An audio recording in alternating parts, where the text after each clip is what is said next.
Orang Indonesia itu rasa kecintaan ke tanah airnya besar, walaupun berkali-kali ya dikhianati ya. Ini kan soal cinta sejati ya. Apa yang ada di bibir sama di hati itu pasti beda itu ya. Mau ngomong ini dana desa ini cuma dikorupsi oleh kepala desa dan perangkatnya, maka itu udahlah diambil oleh negara dan biarkan kami yang mengaturnya. Nah, perasaan merasa lebih bisa, lebih pintar, lebih kuasa, ini kan paradigma yang dulu menimbulkan sentralisme. Kenapa mereka kemudian tidak mendapatkan pendidikan yang layak, kemiskinan kemudian terus terjadi ya? Ya karena itu bagian dari grand strategi untuk tetap bisa mengeruk sumber daya alam. Kalau mereka dipintarkan, diperjuangkan, mereka akan ngerti hak-hak. Kalau mau mengubah ekosistem bernegara, perbaiki partai politiknya. No excuse. Kegagalan senior saya angkatan 98 adalah melupakan ini. Atau setidak-tidaknya sudah merencanakan, tapi nggak jadi-jadi. Pak Mahfud itu memang selalu berpesan jangan lelah mencintai Indonesia. Yang saya kalau ketemu Pak Mahfud saya akan bilang, Pak Mahfud saya lelah. Dengan teori apa lagi Indonesia harus diselesaikan? Semua teori hukum semua sudah ada semua. Akhirnya beliau cuma nanti alam yang ini sudah di luar kendali kita. Ya, itu bagian hal yang dimensi yang lainnya. Di titik itu beliau memang warga NU itu. Biar alam atau Allah menghukum ya. Karena Anda bongkar sesuatu, kesannya kita jadi pesimis. Padahal nggak pernah saya niatkan untuk bicara itu untuk semua orang, termasuk diri saya, jadi pesimis. Karena saya punya keyakinan Mas, Indonesia itu layak diperjuangkan.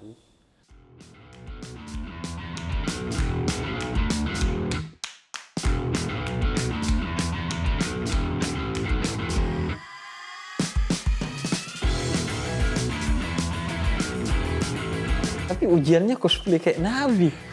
Rayakan aja apa yang Tuhan telah berikan kepada kita. Jangan sampai nanti Seperti Mas Uceng. Karena Mas Uceng paham itu. Karena profesi hakim itu profesi yang kesepian. Yang pertama nisabnya itu, makasih banyak loh Mas. Iya. Masnya punya 1 miliar nggak? Dia masuk Islam, saya ditanya kenapa gara-gara ngelihat wancoy katanya.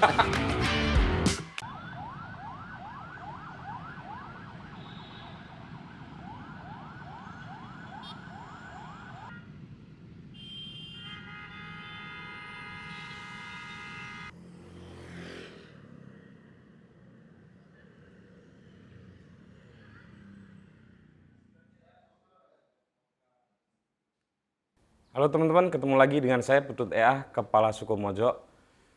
Hari ini kami datang ke pinggiran Jakarta ya. Jagakarsa itu pinggiran Jakarta. Saya, pinggiran Jakarta Selatan. Dikit lagi Depok. Pinggiran Jakarta Selatan. Berarti masih masuk kategori anak Jaksel. Masuk anak Jaksel. Pikiran kita aja yang Padang, tapi lokasinya di Jaksel. Di sebuah pusat bisnis, waduh. Pusat bisnis. Di sebuah kantor yang ada kafenya, ada musolanya.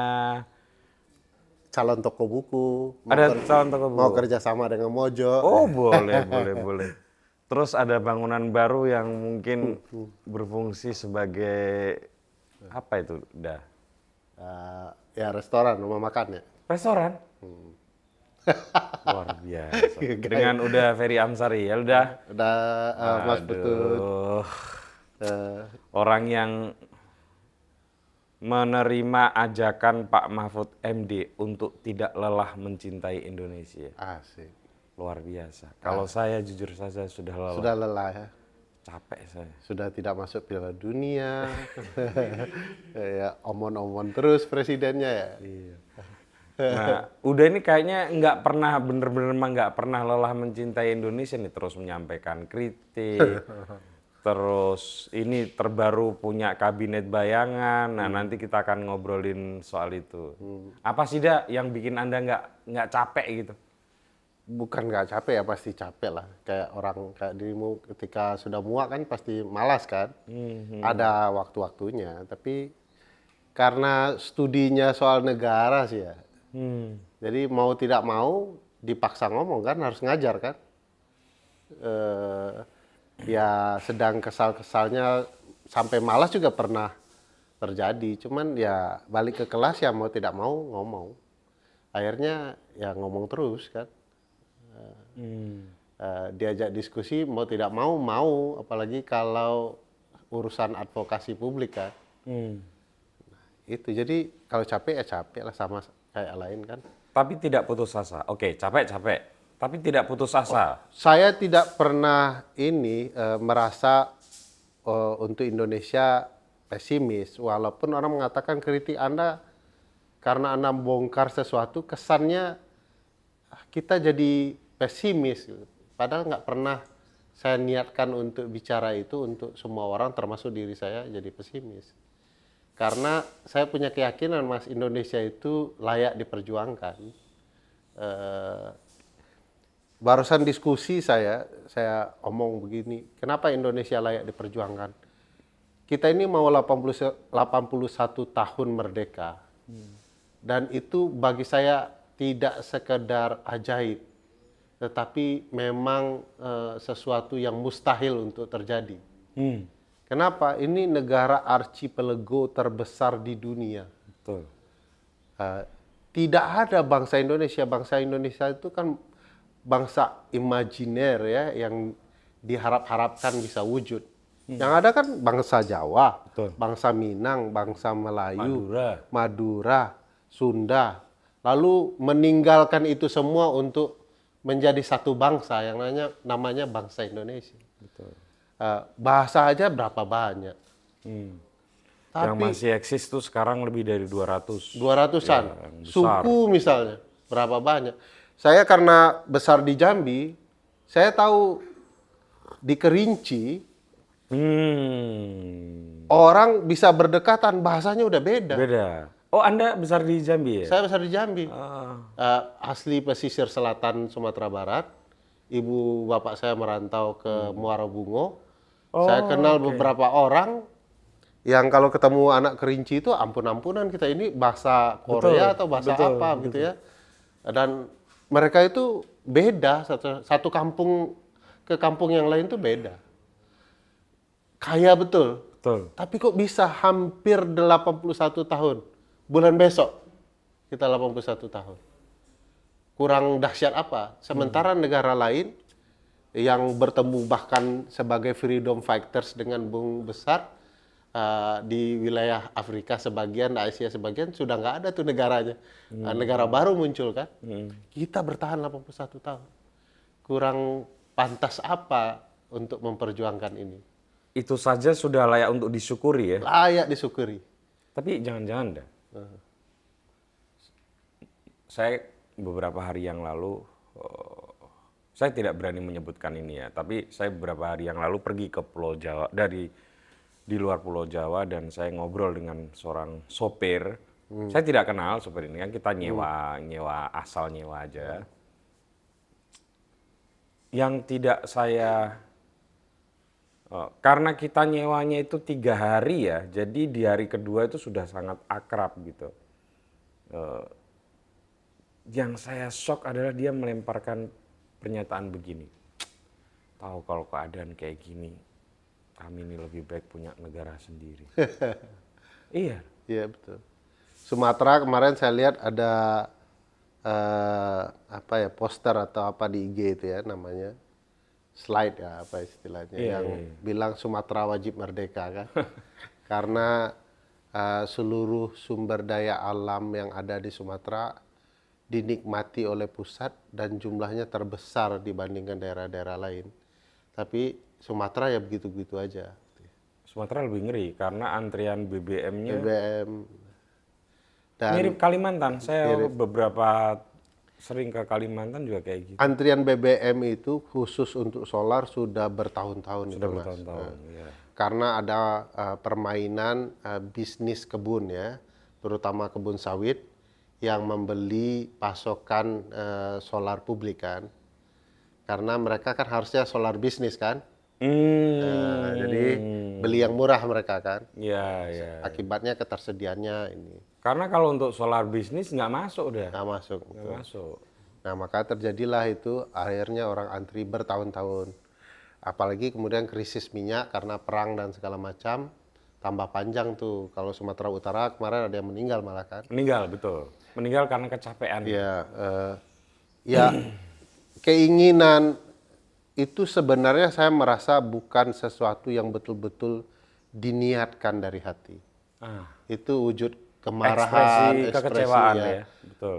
Mau bilang ya benar dong kerjanya, kalau enggak kami pisah aja, itu sebenarnya bukan betul-betul berpisah ya, kayak orang pacaran lah ya. Pacaran, iya. Jadi yang ngomongnya begitu, tapi dalam hatinya enggak itu. Kan. Udah nggak ngapel empat Empat- kali, empat ya kan? kali Empat malam minggu kan minggu ya. udah sebel kan. Gara-gara Piala Dunia, Iya. gitu. Ya udahlah kalau kayak gini-gini terus kita udahlah Udahlah, kita gitu ya. cari jalan sendiri-sendiri gitu lah Nah, ya. itu kurang lebih ya, itu enggak diniatkan karena orang Indonesia itu rasa kecintaan ke tanah airnya besar, walaupun berkali-kali ya dikhianati ya. Ini kan soal cinta sejati ya. Apa yang ada di bibir sama di hati itu pasti beda itu ya. Ini Itu salah satu novel gara-gara novel Mas Uceng ini. gara-gara beliau kita jadi romantis ya. Cinta tak pernah tepat waktu itu. Nah, itu Mas. Jadi aku merasa ini soal yang lain. Lebih banyak agar pemerintah kita memperbaiki diri ya. Dibandingkan keinginan sesungguhnya. Karena untuk cerita pemisahan itu sebenarnya dengan dilihat teritorial kita, kalau memang niat udah dari dulu itu disuarakan. Dan bukankah dari dulu juga sudah ada usaha-usaha untuk memisahkan diri, tapi toh kemauan untuk berintegrasi lebih gede ya? Lebih besar. Jadi imajinasi kita itu ternyata kuat sekali ya. Iya, iya. Kan Kekuatan ceritanya imajinasi kita. panjang itu, Mas. Seperti sejarah-sejarah yang sudah sampaikan, tidak hanya dari 1928 itu ceritanya, bahkan lebih jauh kalau ditarik-tarik ya. Nah, jadi saya tidak melihat itu ada keinginan serius ya. Yang paling serius itu kayaknya cuman orang Padang mau memerdekakan diri ya ketika membentuk restoran Padang Merdeka itu ya. Ya, selebihnya kayaknya nggak ke sana sih. Lebih ingin pusat tolong perhatikan kami. Dana bagi hasil Mas, itu tidak pernah fair bagi daerah. Saya kasih contoh satu daerah namanya Bangka Belitung. Mereka dapat DBH itu dana bagi hasil itu 3% dari mereka timah ya. Timah ya. 3%. Beberapa tahun belakangan dan tahun ini kalau saya tidak salah informasi, mereka menuntut 3% itu tapi tidak pernah ditransfer pusat. Jadi ada aturannya, tapi tidak dieksekusi. Iya. Dan itu nggak bisa dituntut. Ya pasti bisa, tapi kan melawan pemerintah pusat itu mengakibatkan kepala daerah bisa diberhentikan kan, dengan undang-undang pemerintahan daerah kan. Di titik itu memang rasa kekecewaan dianggap sebagai perlawanan kan. Nah, bayangkan sumber daya alam daerah dikeruk, yang rusak alam daerah, dampaknya pasti penduduk daerah. Tapi cuma dapat 3%. Yang punya ruang untuk mengeluarkan dana untuk perbaikan akibat pengerukan sumber daya alam, daerah Mas. Sudah 3%? Enggak. Nah, semenjak Pak Purbaya, konon kabarnya 3% itu bahkan tidak diberikan. Itu keluhan dari daerah. Saya kan sering keliling ya, ketemu, kasih materi dan segala macam. Gagasannya, konsepnya ini, tapi faktanya begini katanya. Itu memberatkan mereka. Belum lagi Papua. Saya ingat cerita profesor saya. Karena dia pernah diminta the Fed ya, BI-nya Amerika untuk kasih materi. Salah satu yang sering dibanggakan orang-orang the Fed itu adalah, bukan dibanggakan tapi kayak nyindir juga sih. Mereka tuh punya tempat penyimpanan emas kayak hanggar pesawat itu saking besarnya. Nah dia bilang Tahu nggak kamu, setengah dari jumlah emas untuk ketahanan ekonomi Amerika ini berasal dari Papua. Setengah emas itu untuk mempertahankan ekonomi Amerika berasal dari Freeport, Papua. Jadi keamanan dan kenyamanan serta keberlangsungan Stabilitas ekonomi Amerika ke Amerika itu, bergantung di Papua. dan Papua adalah bagian dari Negara Kesatuan Republik Indonesia. Nah, sejahtera nggak Papua? Bagi saya, tidak dalam sekedar bentuk mengkritik ya, tapi ini fakta saja. Kenapa Papua tidak pernah maju? Orang-orangnya menurut Profesor Yohanes Surya pintar-pintar, karena pembuktian tempurung kepala teman-teman kita di Papua jauh lebih besar ya, Iya. sehingga otaknya jauh Asupan lebih proteinnya ya, juga luar biasa. sehingga otaknya jauh lebih pintar. Kenapa mereka kemudian tidak mendapatkan pendidikan yang layak, kemiskinan kemudian terus terjadi ya? Ya karena itu bagian dari grand strategi untuk tetap bisa mengeruk sumber daya alam. Kalau mereka dipintarkan, diperjuangkan, mereka akan ngerti hak-haknya. Emas sebesar itu, jangankan tersisa, itu tidak terlihat dampaknya di Papua. Bagaimana kita bilang? Nah, sampai di sini dulu deh. Enggak, maksud saya Curhat gini. betul ya? Iya, bukan. Salah satu presiden yang sering Anda kritik, Presiden ke-7 Indonesia, Bapak Presiden Joko Widodo, itu adalah salah satu presiden yang menaruh perhatian luar biasa pada Papua. Apa komentar Anda sebagai pengkritik Presiden Jokowi? Diperhatikan saja atau? Oh, beliau ke sana paling sering kan? Iya. Proyek-proyek strategis nasional juga banyak terjadi di sana kan? Tapi yang beliau lakukan menurut saya adalah memanfaatkan Papua saja demi katakanlah elektabilitas ya. Satu, tol laut tidak terjadi, tidak maksimal. Kedua, alih fungsi lahan yang terjadi, lahan Papua diambil alih dan segala macam. Itu dari era Pak Presiden Joko Widodo. Terutama berkaitan dengan bisnis biodiesel ya. Dan pembagian bagi hasil juga tidak terjadi. Walaupun saya merasa Presiden Joko Widodo adalah entitas politik yang paham betul apa yang harus dia lakukan. Ya, memastikan harga minyak sesuai dengan harga Jawa dan Sumatera. Gitu ya. Itu langkah-langkah yang kemudian membuat dia bisa mengambil segala sumber daya alam yang ada. Terutama ketika tanam jagung dan lain-lain sebagai bagian dari bisnis biodiesel yang biomas yang mereka kerjakan. Gitu ya. Walaupun kita semua berharap ya, saya kan salah satu yang berpikir Jokowi adalah orang yang patut diperjuangkan dari 2014 ya. Tentu dengan terpaksa. Kenapa terpaksa? Karena Pilihannya sistem nggak ada. Politik kita membuat pilihan tidak ada kan. Mana pilih Jokowi dan Prabowo. Kalau mereka maju untuk ketiga kalinya dua pasangan ini, saya akan milih Jokowi juga kan. Karena nggak mungkin saya milih Prabowo dengan segala catatannya yang saya kenal gitu ya.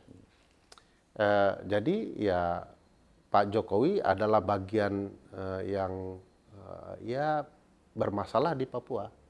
Walaupun data mengatakan itu juga sejak dari Pak SBY kan. Ya. Oke. Salah satu amanah dari reformasi itu kan desentralisasi. Dan saya kira ini adalah era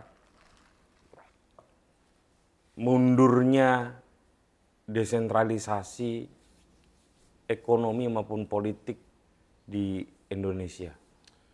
Ya betul.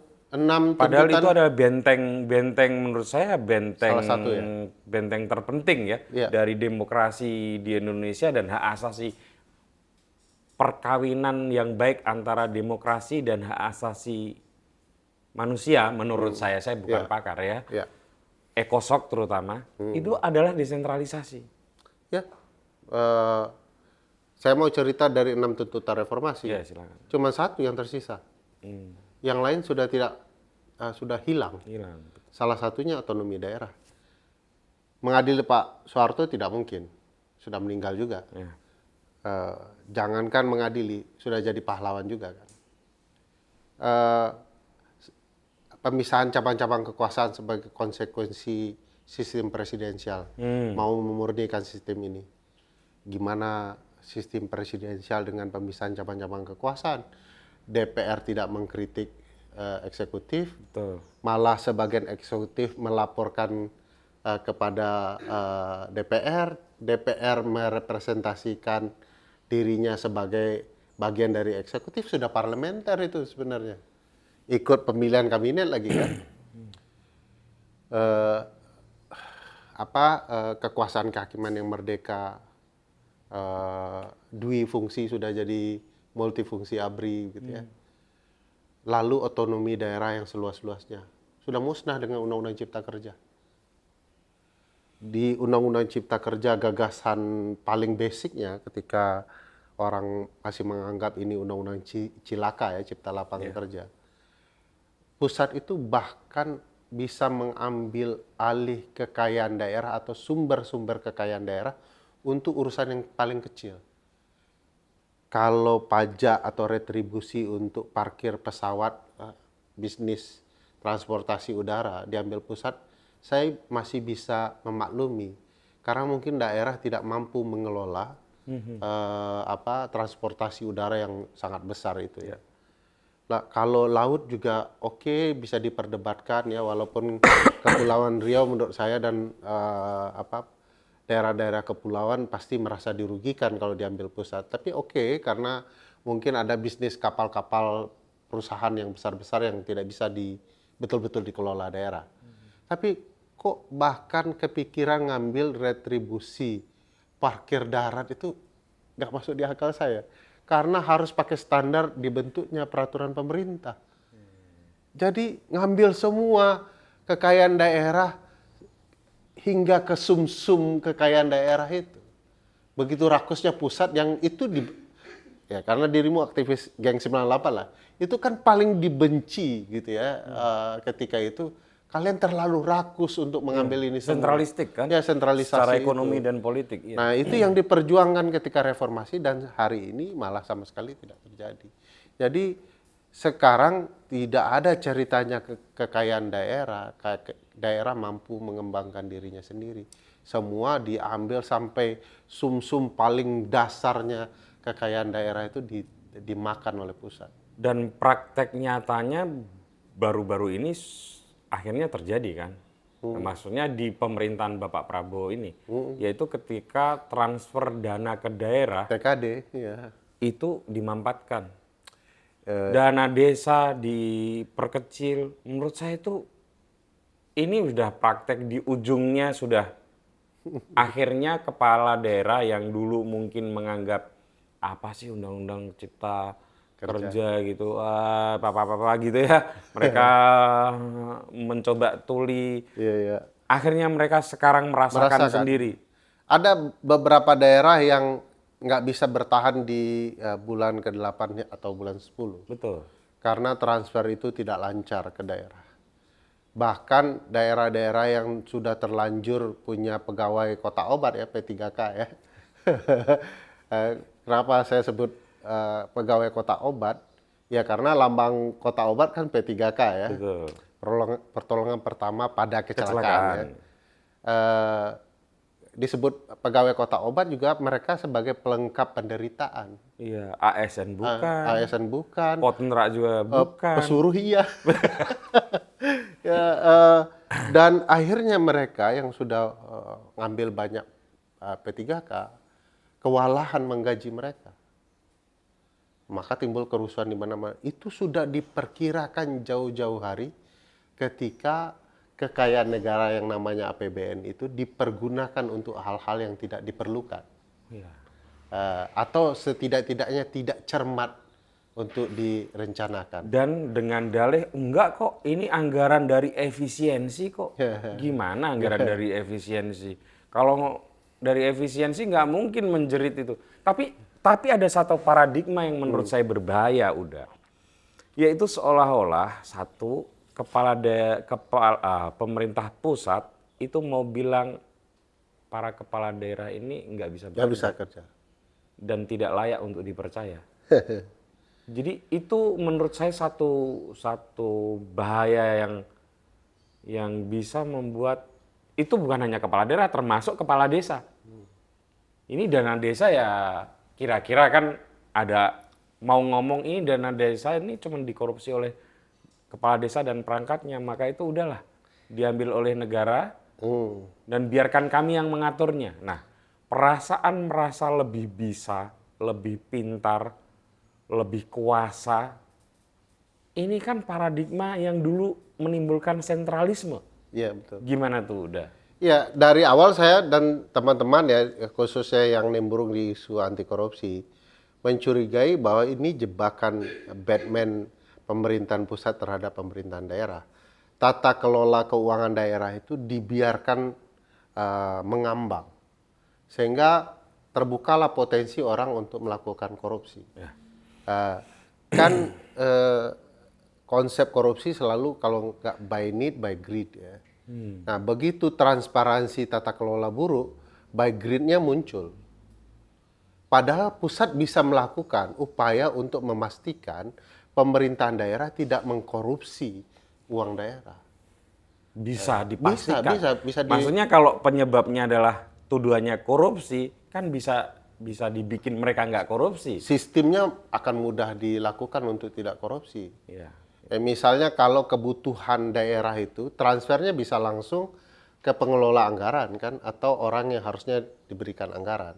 Jadi misal katakanlah ada pembangunan jalan tol di daerah, itu uang pusat bisa ditransfer langsung, daerah cuman langsung dapat manfaatnya. Atau pengawasannya ketat gitu aja. Atau ya super ketat, itu ya, gampang lah. Dulu ada era di mana kepala daerah itu dengar KPK aja udah Takut banget. Nah, sekarang ada ruang membiarkan itu hanya untuk bangunan argumentasi. Tuh kan, kalau IUP diberikan kepada kepala daerah, korupsi mereka. Oleh karena itu harus balik ke ini, mereka sebut istilah raja-raja baru, raja-raja kecil gitu ya. Yang menurut saya itu untuk jadi bangunan argumentasi mengambil alih kewenangan kembali. Jadi memang agak janggal juga negara merasa bersaing dengan kepala daerah, padahal mereka bagian dari tata kelola pemerintahan. Betul. Buruknya kepala daerah bagian dari penilaian ke diri mereka harusnya sebagai pengawas kan. Nah, bagi saya ya memang daerah dibiarkan supaya mindsetnya ada kepentingan bisnis juga, Mas. Itu harus diakui ya. Kenapa perlu dipusatkan ya? Tetapi memberikan ruang kepada pemerintahan daerah untuk tidak berkembang, lalu kemudian menarik, itu menurut saya terencana. Terencana. Karena itu cepat sekali kan, begitu ada korupsi daerah, lalu direncanakan evaluasi tata kelola pemerintahan, berubahnya undang-undang perimbangan keuangan pusat daerah. Itu menurut saya ya bagian dari rencana untuk sentralisasi kembali. Sampai terencana nggak bahwa suatu saat nanti pilkada langsung di daerah akan dihapus? Oh, sudah direncanakan kan? Dari jauh hari sudah dibicarakan kan? Karena apa? Merusak sistem pemilihan kepala daerah menjadi tidak langsung, menurutku secara konsep politik jauh lebih memudahkan mereka yang punya kendali. Ya. Ngapain harus bersaing dengan Mas Putut yang angka elektabilitasnya tinggi? Meskipun Mas Putut tidak patuh kepada pemerintah pusat, katakanlah quote and quote ya. Lebih bagus diciptakan bahwa agar orang ini bisa dikendalikan dengan pemilihan melalui representasi daerah. Lebih enak. Bahkan dulu Pak Harto yang menunjuk itu sebenarnya. Betul. Apa yang terjadi di daerah itu semua kamuflase aja. Iya. Jadi bagi kita di daerah ada kerugian. Coba disimak baik-baik proses pemilihan langsung di daerah itu menghasilkan apa. Salah satu yang paling menonjol adalah menghasilkan kader-kader kepemimpinan nasional yang jauh lebih baik. Ya. Karena apa? Kepala daerah bersaing merebut hati publik. Dalam hal ini termasuk Bapak Presiden Jokowi. Yes. Ya kan? Ada Ibu Risma. Yes. Banyak sekali. Banyak sekali.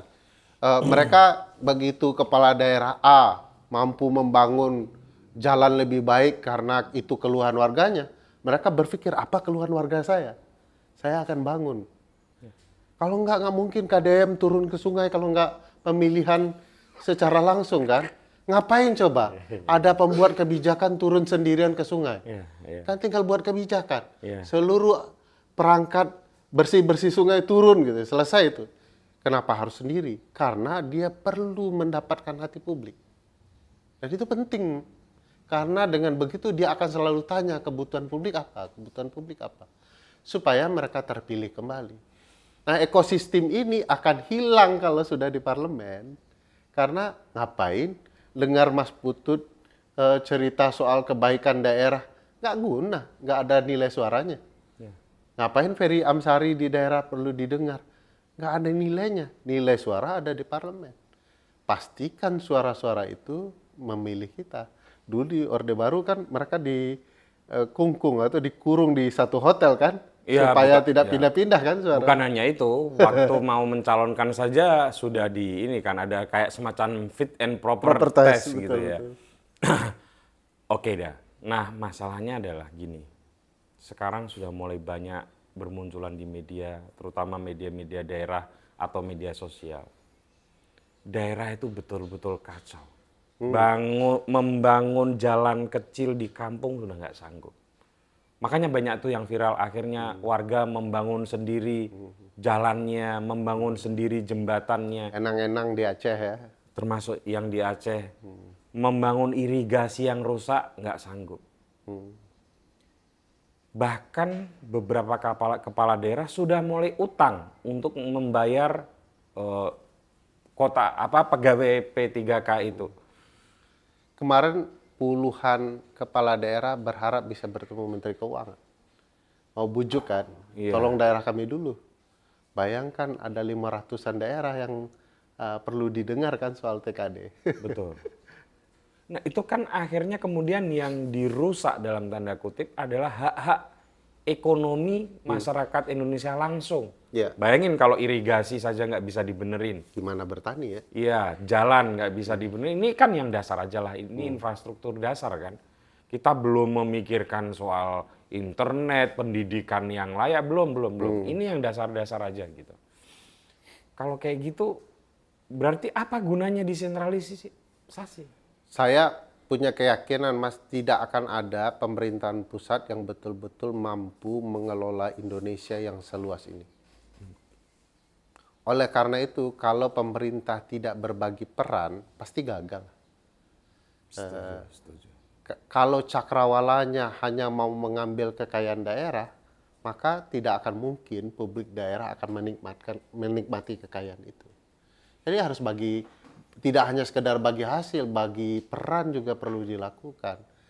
Misalnya saya selalu menganalogikan remeh-temeh sih analogi ini, tapi itu membuat kita bisa berpikir bahwa sebenarnya pekerjaan pemerintah pusat itu gampang.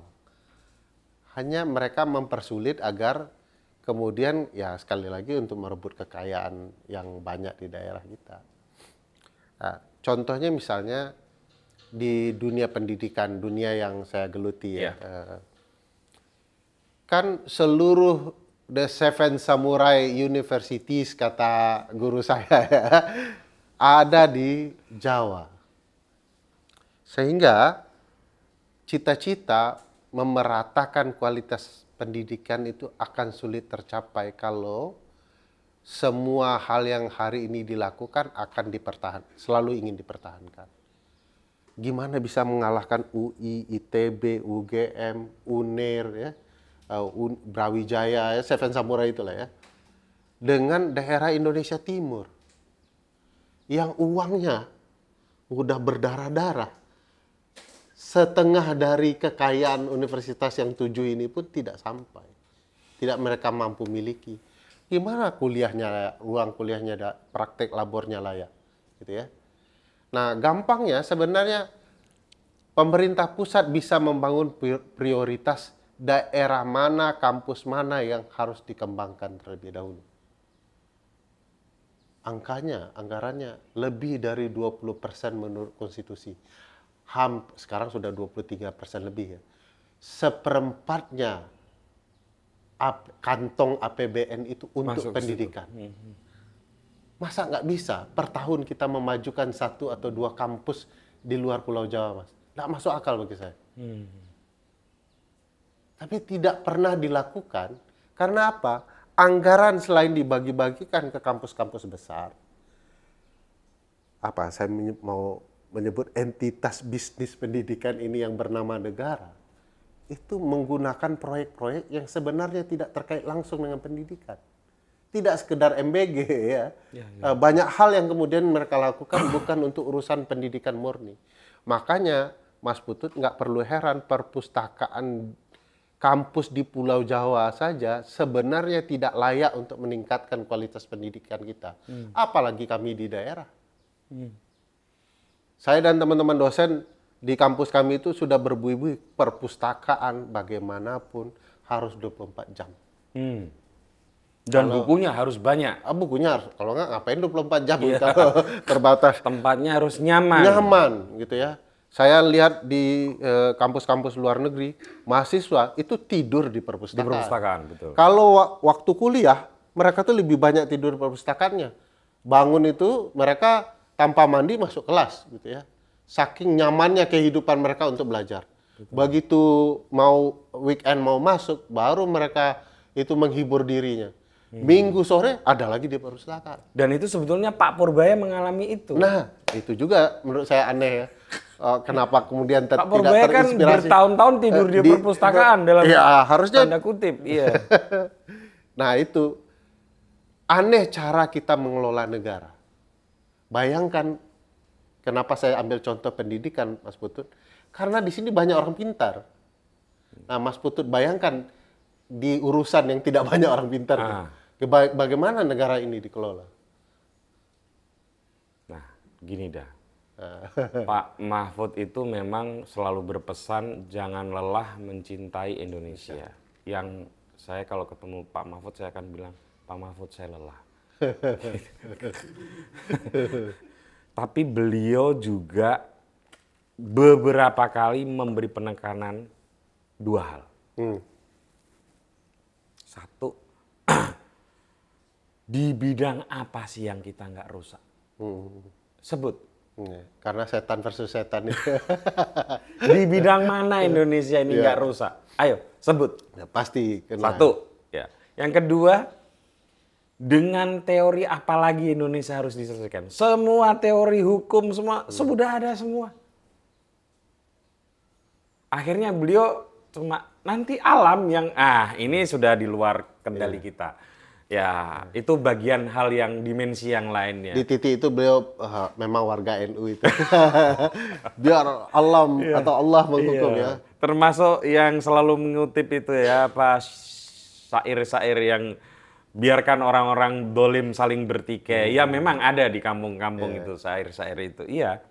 Tapi kan pasti beliau juga paham sebetulnya. Ini representasi, mungkin juga representasi dari sebetulnya beliau juga putus asa ini. Nah, saya mau bertanya ke Uda begini. Coba kalau saya tanya Uda, di bidang apa yang prioritas yang duluan yang mesti diperbaiki di Indonesia? Kalau Pak Mahfud bilang, bagian mana sih dari Indonesia yang tidak rusak? Gitu. Kayak di part ini kita sudah pernah diskusi, tapi saya mau tambahkan. Saya mulai dari pernyataan Prof. Mahfud bahwa jangan lelah mencintai Indonesia. Saya mau tambahkan karena Indonesia layak diperjuangkan kan. Iya, oke. Memang kalau dilihat segala lini memang bermasalah. Mau cerita penegakan hukum bermasalah, ya. Mau cerita pendidikan bermasalah, Bisnis bermasalah. bisnis bermasalah, ya. Pendidikan apalagi, kesehatan parah sekali gitu ya. Pangan datanya nggak benar gitu. Wis, itu yang membuat Anda ini ya melakukan perang opini. Perang terbuka, saya sampai hari ini tidak pernah dibuktikan datanya. Permintaannya silakan datang ke sawah. Ngapain datang ke sawah? Emang merubah data gitu ya. Nah, apa yang perlu dahulu diperbaiki? Kita sudah pernah diskusi. Enggak, yang pertama ya, yang pertama dan utama. Ya, partai politik. Oh, masih sama itu? Masih sama. Partai politik, Mas. Berarti semua bidang politik nih? Ya, semua lini kekuasaan diisi partai politik. Kan teori Gigo kita diskusi, garbage in, garbage out ya. Iya, betul. Gimana kita memperbaiki kalau yang masuk sampah pasti keluarnya Oke, sampah. berarti kamarnya di kamar politik nih? Ya, kamar hukumnya karena yang kerusakan terjadi 74 kg emas itu terjadi ya. Kalau ditanya, lalu apa yang diperbaiki dari hukum? Saya percaya hakimnya dulu diperbaiki. Karena apapun problematika hukum, nyantolnya akan ke pengadilan. Kalau hakimnya buruk, maka dia akan melanggengkan kekacauan kan, bukan memastikan keadilan. Nah, saya pernah cerita tuh ke Mas Panji salah satu podcastnya ya. Kalau masuk ke kampus saya itu Mas Putut, ada bukan ira-ira ya, hadis Nabi itu. Di Fakultas Hukum Universitas Andalas itu baru di Fakultas Hukumnya nih? koridornya itu kita langsung baca hadis Nabi. Yaitu? 2 dari 3 hakim masuk neraka. Waduh. Kasih tahu Anda ini salah satu pusat masalah. Yang 2 itu siapa? 1, hakim yang bodoh.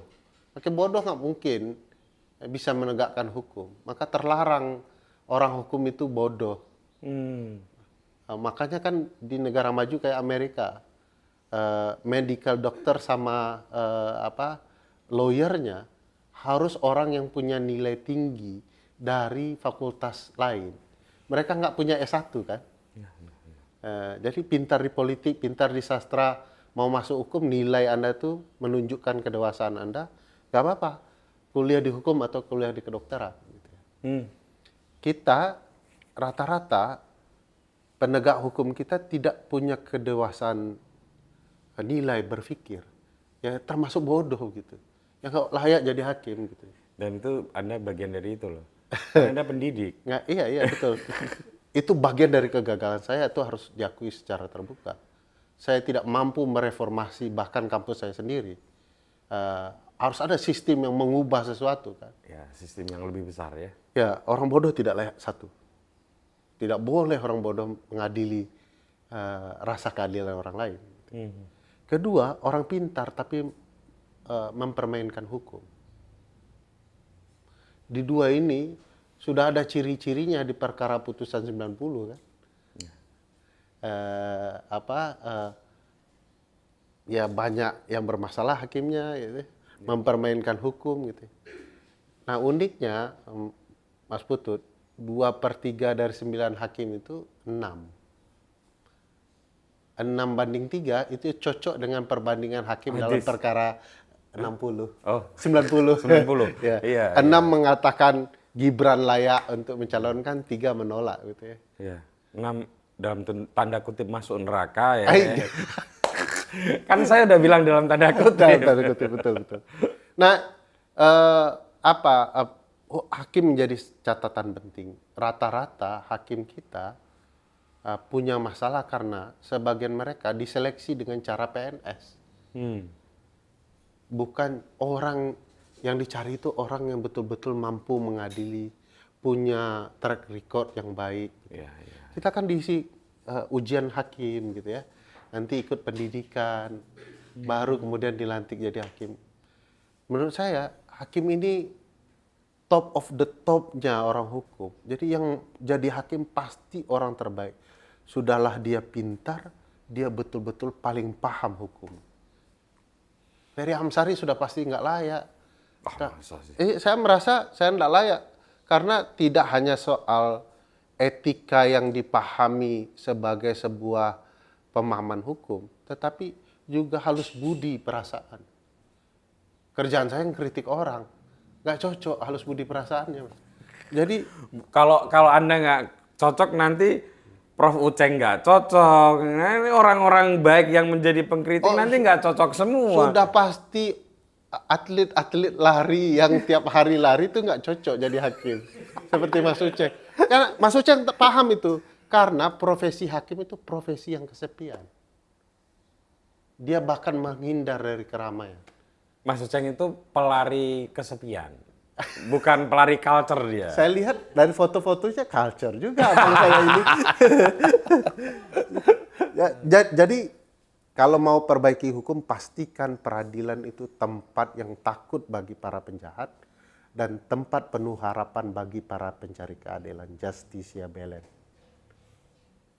Kalau mau mengubah ekosistem bernegara, perbaiki partai politiknya. No excuse. Kegagalan senior saya angkatan 98 adalah melupakan ini. Atau setidak-tidaknya sudah merencanakan, tapi nggak jadi-jadi. Indikasinya Golkar nggak jadi bubarkan kan? Nggak jadi. Nggak, kita buat lembaga baru. Bukan hanya nggak jadi, kemudian Berkembang. 2004 sudah menang pemilu lagi. Nah itu dia. Beranak pinak jadi bentuk partai-partai lain. Nah ini dua hal yang mungkin kalau mau menyederhanakan banyak hal yang perlu dibenahi, mulai dari dua ini dulu lah. Ya, oke. Nah sekarang masuk ke kabinet bayangan. Ini permainan apa lagi? Ini? Ngapain lagi ya? Ya dalam situasi seperti ini memang butuh banyak kreativitas dan manuver yang oke lah. Maksud saya ini keadaan udah kayak gini ya. Mau demo terus juga orang capek lama-lama. Mau ngomong terus di podcast, nanti lama-lama pendengarnya juga makin mengecil ya. Tapi bahwa kekecewaan masyarakat itu makin membesar, itu harus diakui. Karena itu tadi risiko-risiko yang mohon maaf, jalan nggak di kampung saya ada. Itu jalan rusak itu udah parah banget. Masih mending Soeharto ya, dekat pemilu diperbaiki. Betul. Betul. Dalam hal ini betul. Gitu. Walaupun mungkin karena saya nggak tahu di luar Jawa ya. Di luar Jawa bagaimana gitu. Iya. Nah, gimana apa ya namanya? Saya dan teman-teman merasa Tuhan itu menciptakan masalah sekaligus jalan-jalan dan solusinya.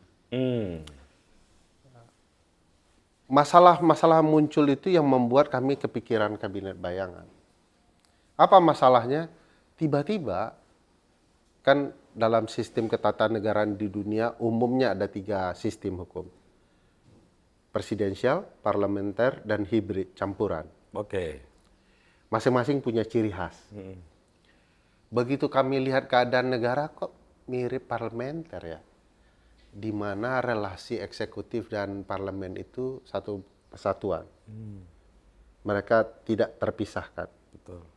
Makanya disebut parlementer karena sentralnya ada di parlemen. Ya. Kenapa kita presidensial? Karena sentralnya yang diperebutkan adalah presidensial. Maka dipisahkan cabang-cabang kekuasaannya.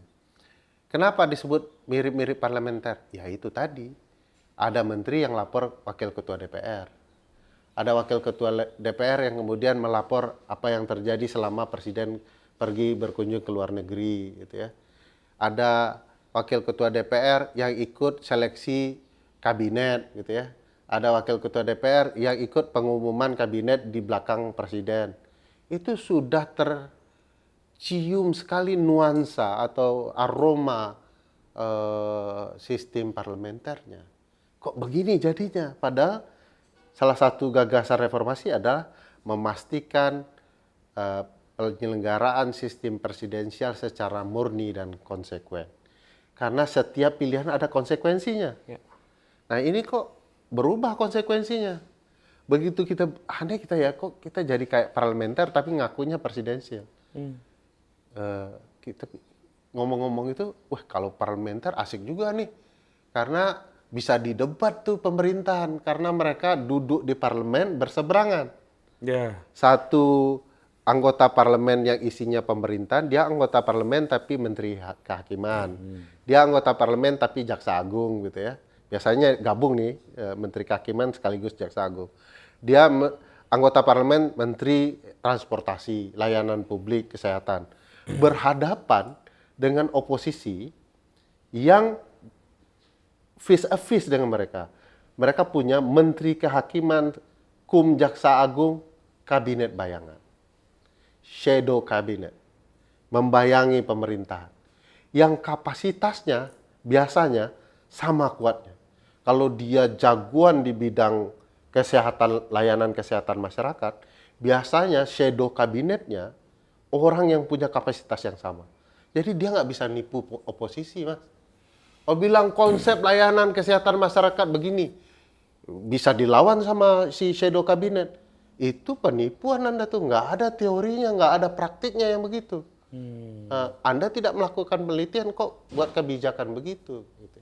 Jadi publik bisa menilai mana yang nipu, mana yang tidak, mana yang ada harapan, mana yang patut diperjuangkan, gitu ya. Nah karena kepikiran itu enak juga tiba-tiba, kayaknya kalau kita buat shadow kabinet bagus juga. Oh, oposisi nggak ada, sudah dimatikan, tunggal koalisinya. Yeah. Begitu kita baca-baca runut-runut, shadow cabinet by the public itu ada, Mas. Di India, di Kanada, di Prancis, gitu ya. Ada shadow cabinet yang public, gitu ya. Publik membuat shadow kabinetnya sendiri karena secara politik mereka tidak puas dengan kabinet pemerintahan dan bahkan oposisi. Jadi inisiatif publik gitu ya? Ya, inisiatif publik. Sekaligus mau kasih pembelajaran tata kelola pemerintahan yang baik bagi pemerintah kita. Apa itu? Jumlah kami cuma 15. Untuk bilang, cara mengurus negara, urusan publik itu bisa kok dikerjakan 15 orang. Bahkan ada basis penelitiannya, sama argumentasi teoritiknya. Argumentasi penelitiannya, kami pernah melakukan penelitian terhadap objek kerja-kerja kabinet. Yang sebenarnya satu objek yang sama. Saya kasih contoh, Mas. Objek tata kelola pemerintahan yang ada di bawah Kementerian Dalam Negeri sama dengan Kementerian Desa. Oke. Daerah, terutama desa. Ya, oke. Ternyata objek yang berkaitan dengan itu ada yang namanya Kementerian Lingkungan Hidup, Kementerian Kehutanan. Sama objeknya wilayah desa. Karena hutan ada di desa. Ya, hutan perlu perlindungan lingkungan hidupnya. Iya, betul. Salah satu disertasi sahabat saya, Dr. Charles Simabura bilang, Fer, problematika peraturan di Indonesia itu tidak ada di undang-undang. Karena DPR kita pemalas. Jarang buat undang-undang, nggak sampai 10% target dari program legislasi nasional. Masalah perundang-undangan kita itu ada di peraturan menteri. Kenapa? Masing-masing menteri ingin mengatur objek yang sama. Bayangkan kebingungan orang, Mas. Ya, ya. Kalau setiap peraturan itu tabrakan terhadap objek yang sama. Saya ambil contoh. Menteri SDM boleh bilang hutan lindung jadi tambang misalnya. Ya. Dengan berbagai syaratnya yang semuanya kamuflase sih. Tapi Menteri Lingkungan Hidup bilang jangan karena itu merusak lingkungan hidup. Menteri Hutan bilang boleh sepanjang itu demi kepentingan publik. Nah, peraturan ada 3 nih. Objeknya sama. Orang bacanya bingung. Ini boleh apa enggak sih? Nah, jadi sebenarnya bisa disederhanakan pemerintahan itu. Penelitian Pusat Studi Konstitusi di masa saya direkturnya menyebutkan Indonesia itu cukup 21 menteri. Karena undang-undang kementerian bilang 34 kementerian, kita bilang nggak apa-apa kementerian tidak diubah supaya tidak terjadi kekacauan administratif. Karena dulu Presiden Gus Dur ingin mengubah karena tabiat banyak-banyakan ya gitu ya. Beliau menggabungkan kan salah satu yang dihilangkan Kementerian Sosial ya.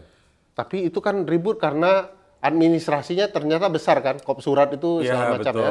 Dan harus diubah kan. Penyelesaiannya di daerah juga banyak kan karena mengerikan ya. Relasi sampai ke daerahnya banyak, pegawainya bagaimana. Kami mengatakan bisa kita cegah. Menterinya saja 21, kementeriannya tetap 34. Jadi ada satu menteri yang akan memimpin beberapa 2 atau 3 kementerian yang berkaitan objeknya.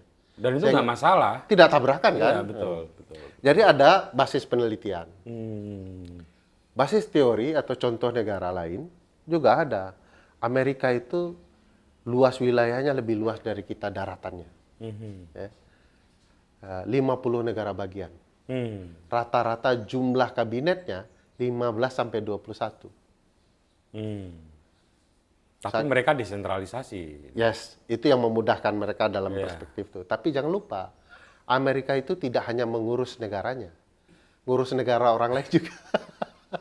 Tapi kok jumlah kabinetnya sesederhana itu soal efektif dan efisien. Makanya dalam ilmu hukum tata negara, sistem presidensial itu selalu dikaitkan dengan kabinet yang efektif dan efisien. 110 atau ada yang menyebutkan 112 dengan setingkat menteri ya. Itu pasti tidak efektif. Itu cuma bagi-bagi kekuasaan. Jadi bagi-bagi kekuasaan yang mungkin kekuasaannya ketika dibagikan juga makin mengecil kan sebetulnya. Nah, makanya gagasan untuk mengkritik. Bisa kok kita membahas kerja-kerja birokrasi hanya dengan 15 menteri. Tapi 15 menteri ini, Mas, tanpa termasuk mengaitkannya dengan saya, sebagian dari mereka adalah orang yang kaya dengan pengalaman. Sebagian besar lagi kaya dengan berbagai cakrawala pemikiran. Misalnya saya ingat ada yang namanya Mbak Kuri ya, dia Menteri Pertahanan kita. Kita tidak milih dia hanya sekedar untuk kuota perempuan di kabinet. Kita memilih dia karena dia betul-betul jeniusnya bicara finansial pertahanan. Jadi kami berani ngadu nih orang dengan siapapun yang bicara pertahanan untuk menjelaskan gagasan dia. Sorry, ini pertahanan? Pertahanan, perempuan. Perempuan. Ya, kalau ini menteri betulan, Menteri Pertahanan perempuan pertama. Keren sekali. Dan memang punya otoritas untuk... Ya makanya saya bilang bisa diadu. Kami punya Menteri Luar Negeri, seorang akademikus hubungan internasional dari Universitas Indonesia, namanya Sofwan Albana, anak Kiai Jazir, gitu ya. Kami punya keyakinan orang ini bisa menjelaskan berbagai kebijakan internasional yang patut kita perjuangkan sebagai sebuah bangsa. Kami punya Menteri Dalam Negeri, Arman, dari KPPOD, yang tahu problematika seluruh daerah di Indonesia. Oke, tapi bagaimana bisa masuk Gus Kautsar? Gus Kautsar kayaknya masuk ya? Enggak, Gus Kautsar ini siapa? Di kabinet bayangan ada kayaknya. Anda malah nggak ada ya? Menteri Agama atau apa ya? Enggak, kita nggak ada Menteri Agama. Kan kita nggak mau terjebak juga. Begitu ada Menteri Agama. Gus Kautsar itu apa ya? Coba cek di IG dong. IG-nya kabinet bayangan. Kabinet bayangan atau 22 tokoh alternatif. Sorry. Dua hal yang berbeda. Iya, maaf. Kayaknya 22 tokoh riset Indonesia yes, ya. Orang sering menyamakan. Aduh, maaf saya yang keliru. Kita nggak ada Menteri Agama karena kita nggak mau orang melarikan problematika Indonesia ke hal-hal yang mau dituntaskan dalam perspektif agama. Iya. Tapi kami siap diskusi soal bagaimana melayani orang terhadap kebutuhan keyakinan publik. Iya. Di antara itu mereka 22 tokoh riset Indonesia. Iya. Kami punya Menteri Lingkungan Hidup dan Pembatasan Izin Pertambangan. Kiai Lingkungan Hidup Indonesia, Iqbal Damanik. Kami siap ajak debat Menteri Kehutanan, Menteri Lingkungan Hidup soal gagasan-gagasan kebijakan lingkungan hidup. Kurang apalagi Iqbal Damanik. Gitu. Nah, jadi cara memilih orang-orang ini dulu gimana ada? Ada talent scouting, ada usulan, ada kemudian orang yang merekomendasikan. Bukan fit and proper test sebenarnya, tapi kami membahasakan itu untuk apakah orang ini layak patut berdasarkan CV dan lain-lain. Gitu ya. Melibatkan juga abangan kita Zainal Arifin Mukhtar, Bivitri Susanti, dan tokoh anti korupsi Eri Riana, Japa Mengkas. Kasih guideline yang baik agar ini bisa dipilih orang yang Artinya ini bukan gimmick semata ya? tepat. Oh, ini tidak akan jadi gimmick. Ini mau dijadikan tradisi kalau tata kelola politik kita masih berantakan seperti ini. Artinya kemudian publik suatu saat akan bisa menilai ketika ada satu kebijakan yang keliru, mereka bisa berharap menteri dari kabinet bayangan ini memberikan kontra narasi yang adekuat gitu ya? Tidak hanya kontra narasi, saya kasih penjelasan sedikit tapi jangan ditanya lanjutannya. Siap. Karena saya khawatir pertanyaan lanjutan malah membuat rancang bangunnya tidak akan maksimal. Siap. Selain bicara narasi ya, misalnya Mas Bima dari Selios ya. yang akan berhadapan dengan Pak Purbaya, dia bisa memang akan bicara soal plot anggaran Republik agar tepat kan gitu ya. Plot cari uang yang benar seperti apa gitu. Tapi juga akan ada misalnya soal lingkungan hidup. Ya. Kami tidak sekedar berencana melibatkan publik serius agar mewujudkan program. Misalnya kalau Menteri Lingkungan Hidup bilang ada daerah yang sudah rawan karena kondisi lingkungan hidupnya dan kita butuh penanaman pohon, kami mungkin akan minta orang mengumpulkan bibit pohon dan kita rancang agar publik bisa nanam. Karena kami mau kasih gambaran, kerja melayani publik itu kerja mudah kalau ada niat.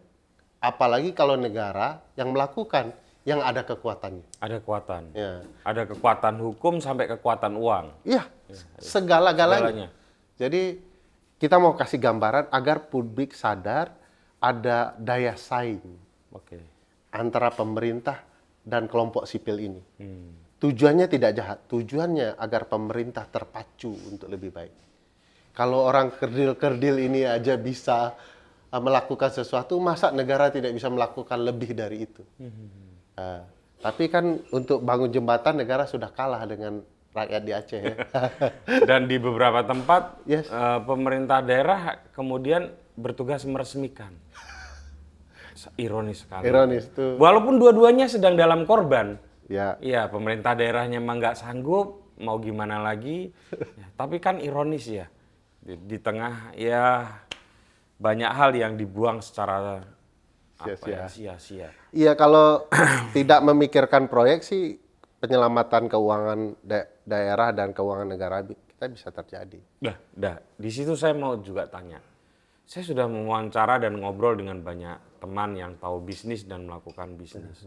Mereka bilang negara ini sebetulnya secara ekonomi itu nggak ada masalah. Yang masalah adalah kebijakan Yang tidak populis. yang tidak pas gitu loh. Enggak, kita punya, ini misalnya contoh, miskalkulasi MBG misalnya ya, ini contoh kecil saja lah supaya karena teman-teman kan pasti mengikuti MBG. Yang paling gampang dicontohkan kan ini kalau MBG ini yang untung adalah investor dalam tanda kutip daerah SPPG, yang sudah kaya, nggak mungkin duitnya diputer, udah pasti dipakai untuk investasi, ditabung, beli obligasi dan lain sebagainya lah. Yang tidak muter di situ. Tapi kalau dikasih langsung ke ibu rumah tangga, nggak mungkin nggak dibelanjakan. Orang duit juga cuman paling 300 sampai 500 ribu, ibu rumah tangga yang pegang, pasti untuk belanja beras, pasti untuk belanja sayur, dan lain-lain. Pasti uang berputar di masyarakat. Disinilah menurut saya terjadi miskalkulasi. Nah,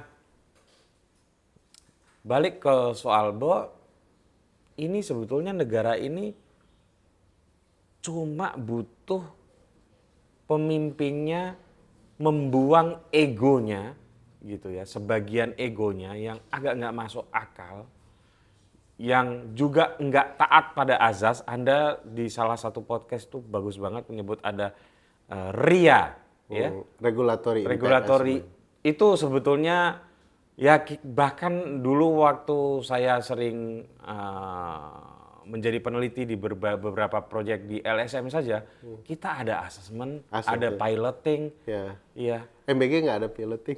MBG nggak ada piloting gitu. Jadi kita bisa ngerti kalau ini nanti diimplementasikan di sekian provinsi, ya kita ngerti apa sih pelajaran yang mesti kita Iya. ambil dari ini semua. Apa potensi kesalahan yang terjadi? Iya betul. Jadi nggak, bahkan untuk program LSM pun nggak sembarangan gitu. Belum pengawasan keuangannya juga sangat detail, pelaporannya sangat detail gitu. Nah, Kementerian Menteri Bayangan ini tadi tentu saja bagus gitu ya. Tapi saya mau bilang begini, kalau hampir semua orang bilang bahwa ini perekonomian nggak baik-baik saja, bisa nggak sih cuman kita kerucutkan bahwa enggak, perekonomian kita ini sebenarnya baik-baik saja dan kokoh. Hanya implementasi kebijakannya saja yang kacau. Dan cukup dibetulin itu, selesai urusan. Gimana, Dan? Saya kalau konteksnya sangat ekonomi ya, saya belajar yang lain. Tapi saya mau analogikan penjelasan mereka dengan bahasa saya ya. Kalau Mas Putut adalah negara asing yang mau berinvestasi dengan Indonesia. Logika sederhananya ketika ada dua pesaing, saya sebagai negara A dan teman kita negara B gitu ya. Saya adalah negara yang secara profil bagus, tetapi semua tahu ini cuman di permukaan, rusak di dalam, semua sudah tahu. Lalu negara B, memang negara kecil, tetapi seperti Singapura lah gitu ya, tapi profilnya bagus sekali.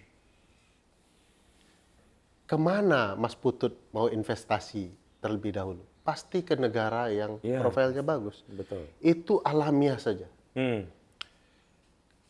Dalam teori hukum tata negara, ada penjelasan Newstad yang mengatakan bahwa presiden itu adalah kekuasaan untuk meyakinkan orang banyak atau bahkan mempersuasi mereka untuk bekerja untuk kepentingannya. Mempersuasi orang bukan pekerjaan mudah, satu orang lagi gitu ya. Meyakinkan politisi yang bahkan jumlahnya banyak sekali. Jadi orang ini harus tampil dengan tidak sekedar apa yang dibicarakan, tapi runutnya logika. Ya. Perencanaan yang baik, ya. Diisi oleh pekerja yang tepat, sehingga orang percaya. Bagaimana orang bisa percaya 10 tambah 6 adalah 17? Dengan logika yang tidak runut seperti itu. Jadi ada ketidakpercayaan terhadap kapasitas. Negara ini kaya, siapa sih yang nggak mau investasi di sini?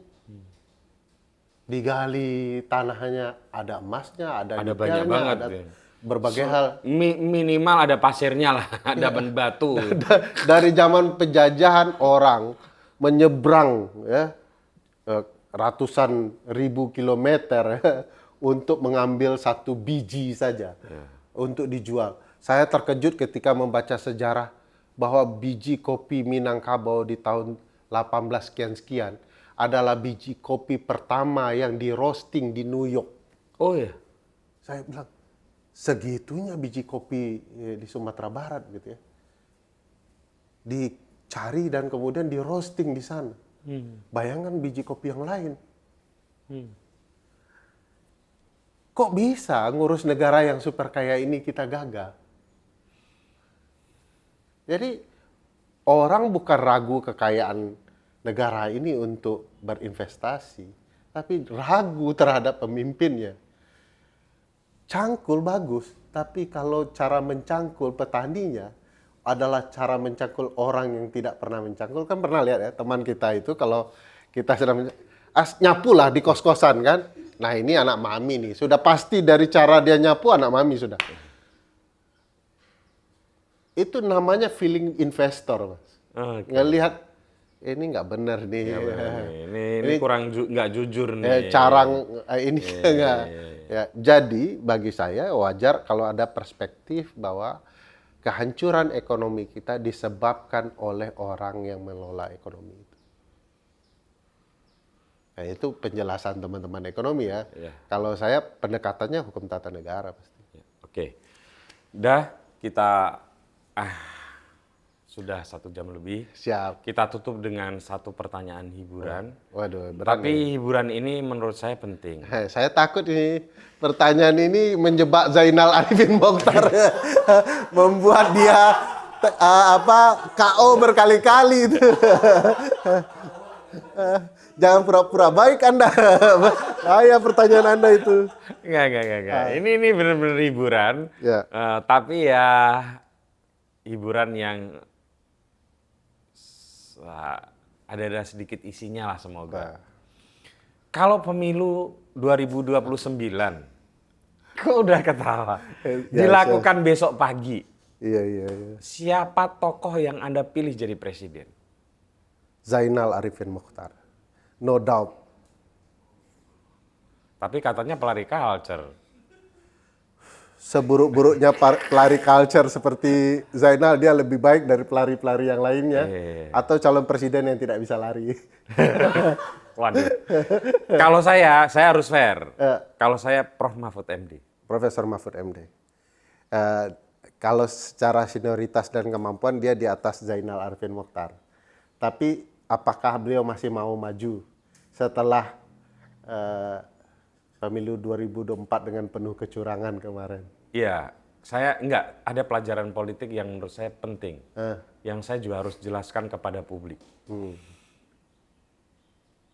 Di antara para kandidat presiden dan wakil presiden yang bertarung kemarin, hanya Profesor Mahfud MD yang masih bersuara lantang, kendati dibully bahwa ini hanya gara-gara beliau kalah.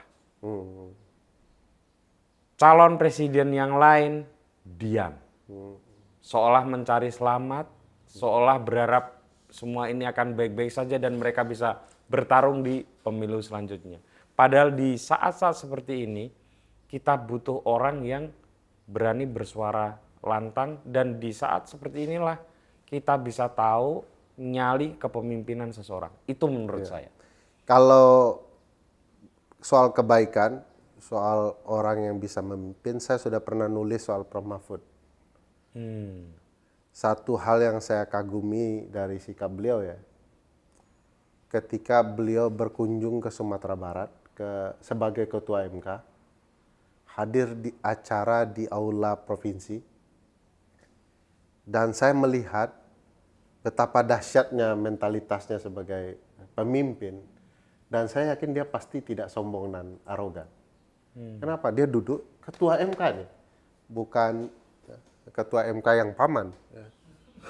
Dia duduk, tiba-tiba air hujan, tentu itu rembesan air ya, jatuh pas di depan bangku dia. Kalau pejabat yang pernah saya lihat yang begitu-begitu akan menunjukkan raut muka tidak enak, merasa ini gimana saya sih? ketua MK kok gini sih kualitasnya ya. Dia enggak, dia duduk pindah ke tempat lain aja. Dan tidak komentar. Dan saya punya pengalaman personal ya. Masih jadi ketua MK nih. Saya sudah lama juga kenal Prof. Mahfud ya. Iya, pasti. Jadi ketua MK. Dan Anda selalu disebut sebagai salah satu tokoh Enggak lah. generasi terbaik nanti yang bisa memperbaiki Indonesia. Ada di terus terang media kemarin kok. Wah, agak berlebihan Prof. Mahfud ya. Sebagai orang Madura harusnya nggak berlebihan. Bisa dicek. Ya. Nah, saya ingat Prof. Mahfud itu masih ketua MK, jadi Menko. Kalau memang panitia tidak menyediakan layanan full rider, dia nggak ada masalah. Coba bayangkan. Ada ketua MK lain yang saya lihat, bisa 9 full rider. Belum lagi dayang-dayangnya. Ya. Dan itu bisa dicoba dengan Prof. Mahfud. Mau diajak jalan kaki mau ajak serius mau. Kalau ada memang full rider dia tidak mempersoalkan. Jadi orang seperti ini termasuk orang yang dibutuhkan untuk Indonesia yang birokrasinya banyak, cara hidup bertele-tele, pemubaziran berlebihan. Iya. Dan cuman saya nggak yakin, perspektifnya gini, apa Prof. Mahfud masih mau maju di tengah keributan dan ketololan politik yang tidak berkesudahan. Oh tentu beliau nggak maju. Ini kan pertanyaan saya, seandainya Apabila- beliau kita bisa memilih gitu loh. Iya, we do need Madura people ya untuk Indonesia ya. Prof. Mahfud itu dibutuhkan untuk membuat korupsi bisa dihajar. Orang yang tidak peduli kan, Iya. mau citranya baik tidak baik kan, Betul. dia nggak peduli kan, dia akan lawan kan. Iya. Mana ada pemimpin yang tidak punya track record baik akan bilang dalam kekacauan penegakan hukum hari ini dengan bilang setan versus setan. Sebab kalau dia bagian dari setan itu, setan lain akan segera menghajarnya kan.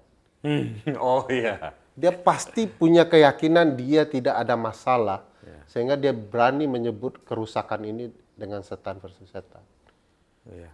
Tapi harus jujur diakui, kalau untuk urusan lari dan sepak bola, Uceng di atas angin. Oh iya, iya. Enggak, saya juga setuju Prof. Uceng kalau jadi presiden tentu saja. Iya, saya juga setuju Anda jadi presiden. Enggak, ini persoalannya, enggak, saya mau menyampaikan kritikan juga itu kepada elit politik kita. Maksud saya gini, di saat seperti ini, kenapa banyak yang diam? Ini bukankah kandidat presiden yang dulu kalah, justru membuktikan bahwa dirinya layak memimpin, gitu loh. Iya. Dengan segala risikonya. Ini penjelasan bahwa apa yang saya sudah sampaikan yang dulu Anda tidak terima, saatnya ini Anda harus terima. Karena Itu juga sih. orang yang menang sekarang kacaukan konsep oposisi itu sebenarnya. Iya sih. Iya. Tapi saya kebayang kalau Uceng dan saya maju jadi calon presiden, pasti kalah Uceng. Sebab seluruh rahasianya saya tahu. Oke, tapi Prof. Mahfud bilang, sebenarnya negara ini salah satunya yang beliau bilang, negara ini nggak kekurangan orang hebat dan orang baik. Dan minimal beliau menyebut ada Prof. Saldi, ada Prof. Uceng, dan ada Mas Ferry Amsari. Tinggal kasih saja mereka kesempatan. Iya. Saya kira Anda nggak perlu menjawab. Sampai jumpa lagi dengan tamu kami selanjutnya. Jebakan.